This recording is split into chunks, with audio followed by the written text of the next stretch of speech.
Hello and welcome to the Week 4 Top 120 show. We'll jump straight into it.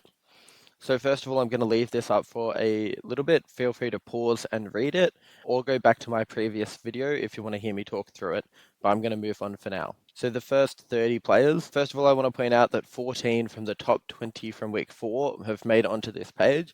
I think that's really good for showing that the top 20 players are able to be consistent. Early in the season, big weeks do push you up quite quickly. You can see there again some really strong weeks that let you jump over players that are either injured or had a bad week. And then I want to point out that the top 30 cutoff is 290 points down there with Franz. The players that I want to point out is, first of all, Jokic, Trae Young, and Lillard, who all scored 0 this period, but they are still sticking in that top 30. Jokic didn't play at all in week 4, but Trae Young and Lillard did play, but missed a couple of games. And they still, because they missed some games, they fell outside of the 120 because they didn't provide that much value. However, they are sitting in there. We'd expect them to maybe jump up a few more points as they play and have strong weeks. The other one I want to point out is Donovan Mitchell, who was sometimes being drafted in that first round, but people were also pushing him down, and he's had some lower usage on Cleveland this year with all of the other stars, a loaded lineup, and they're playing really well. However, because he's been consistent and performing in all of the weeks, he's able to be up here at 11. A lot of the other star players have actually dropped down due to missing games. I haven't started here, but what I want to also mention is you can see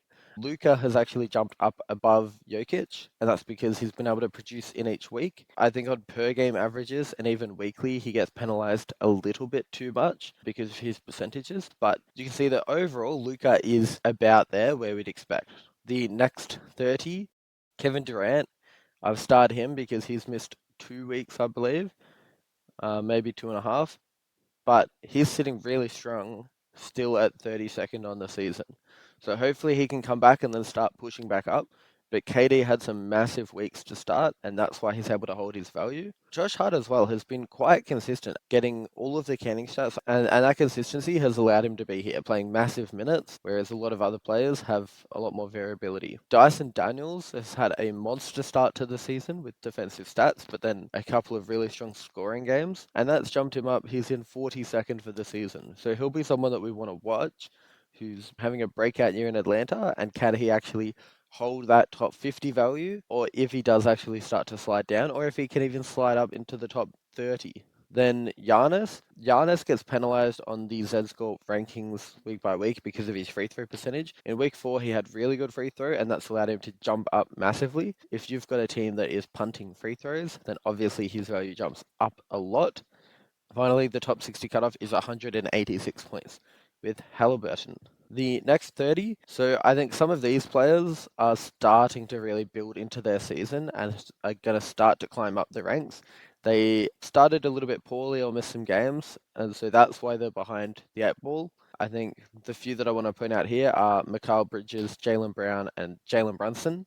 They all started a little bit slowly, and they're also on teams. 2 of them are on the Knicks, and they're Jaylen Brown on the Celtics. They're on teams with a lot of players, so usage can go a little bit up and down, a bit hard to find. But they are starting to build into their season, climb the ranks into that top 60 and that top half of the players here. Buddy Hield's the other one I've got starred because he started extremely hot from 3, scoring a lot of points, and that drove his value through the roof. However, now he's got 0 points with more players. Steph is back, and also the Warriors are playing well. They're shifting around, sharing whoever's hot on that night. Buddy Hield has actually fallen down. He's still at 62nd on the season, so he's going to need players to come and overtake him. The final group here, again, the few things I want to notice is 14 of them scored 0. So in this last bracket as well, these are players that could just fall outside of the top 120, whether that's through not playing or just they did not provide enough value in 8-cat Z-score ranking.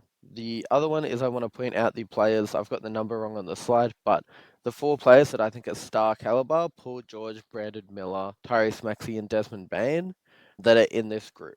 They've missed time with injury and they've been pushed down because of that. So these 4 we would expect to push up and out of this last 30 bracket. Moving on to look at what this looks like visually. Tatum is the clear leader so far, sitting up the top with Jokic not playing in week 4. The next one is there's a drop off after about 10 players. Now, I expect as we get more and more weeks into the season that this kind of top echelon of players is going to be quite defined, and then there'll be a drop off. And I think that's because there's only a subset of players in the league that are able to produce at that top 20 value week after week. We can see that some players, if they have a week off or they have a week where they only score 60, they're going to fall back into the distribution. But like your Tatum, your James Harden, your Shea, they're producing that top 20 value each week and even top 10 value each week. And that's why they're in this kind of top bracket. And I think that will get more and more defined as we get to week 7 and 8.